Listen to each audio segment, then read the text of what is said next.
Coming in at number 82 in the Hoop Scoop Media Top 100 Countdown is the Oklahoma State Cowboys. What's up, college basketball fans? I'm Hoop Scoop Media co-founder Austin Getchie, and welcome to the Hoop Scoop Media Top 100 College Basketball Teams Countdown. In this series, we'll be counting down our top 100 teams for next season and releasing a video every day until the college basketball season begins. If you enjoy this content, please subscribe to our YouTube channel and give our social medias a follow. Simple things like that help more college basketball fans like you enjoy our content. With that being said, enjoy the rest of the video and 99 other videos in this series. Oklahoma State had a decent season last year, but due to the toughness of the Big 12 did not make the NCAA tournament, largely due to a 5-game losing streak in late February.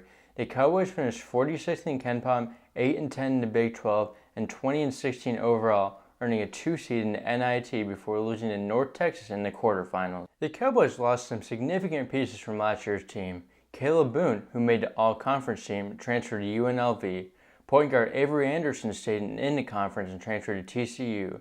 Big man Musa Cisse and Tyreek Smith hit the portal and ended up at Ole Miss and SMU respectively, and guard Caleb Asbury exhausted his eligibility. Despite losing those players, head coach Mike Boynton was still able to bring some pieces back, including leading scorer from last year, Bryce Thompson. Although Thompson was a leading scorer, he's mostly inefficient offensively, only having the 8th most offensive win shares on the team. One positive about his offensive game is that he had a very good year shooting from three-point range, a number that has continued to increase over his career. The other major piece Boynton got back in Stillwater is guard John Michael Wright. Wright is another guy that's not always the most efficient option, but can get buckets, having over 1,800 career points and likely surpassing the 2,000 point mark this season. He could also see his efficiency rise this year, being more familiar with the offense in his second year with the team. Boynton hit the portal to find some pieces to fill in the missing spots in the roster, and one addition that I'm a fan of is East Carolina point guard Javon Small. Small is a guy that really proved to be a good passer this past season, having an assist rate of over 35%, good for top 20 nationally. He also made his presence known scoring the ball, leading the Pirates in points per game. Small went from a guy who averaged less than 10 minutes a game as a freshman to a high-level point guard as a sophomore, so the Cowboys are hoping another jump is in store. However, I'm not as high in Oklahoma State's other portal grabs, but there are always transfers that exceed expectations every year. Two of the other transfers they got come from the A-Sun. Jarius Hicklin is coming from North Florida, where he averaged over 12 points per game and made 169 threes in 2 seasons there. He had his best shooting game the last game of the season, going 7 of 11 from three-point range. They also added Jacksonville big man Mike Marsh. Marsh has been a high-efficiency player and solid offensive rebounder over his 2 years at Jacksonville. However, I really don't think either of these players are Big 12 caliber and wouldn't expect a ton out of them. The other transfer they brought in was NC State redshirt big man Isaiah Miranda.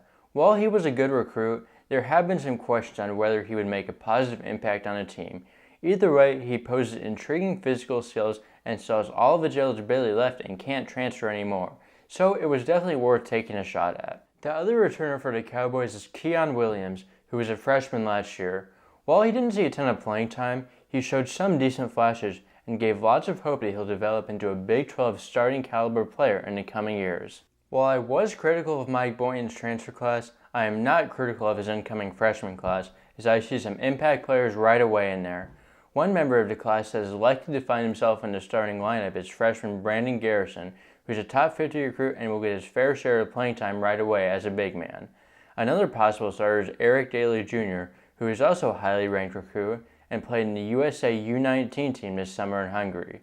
Power forward Justin McBride is another notable name in the class, being ranked as a 4-star recruit. Jamiron Keller is a combo guard incoming freshman who could be in line for a big role in the upcoming years. Boynton rounded out the class taking in-state prospect Connor Dow, filling the freshman class with about 1 player per position. Oklahoma State is not a team I'm particularly high on. As most Mike Boynton teams are, they'll probably be a good defensive team. However, I even have some worries about that, as starting a freshman frontcourt isn't ideal in this day of the Big 12. I'm also very worried about their offense, ranking 146 in offense last year. I'm not sure if that's going to be any better this year. I have them sitting at 13th in the Big 12, and I'm putting Boynton in a hot seat watch. With that said, there are still some intriguing pieces on the team, and chance that they're flirting with a tournament in a best case scenario. Oklahoma State fans, let me know your thoughts in the comments and where you'd have them ranked this upcoming season. We will be back tomorrow for a number 81 team in the country. Subscribe and turn on post notifications so you don't miss it.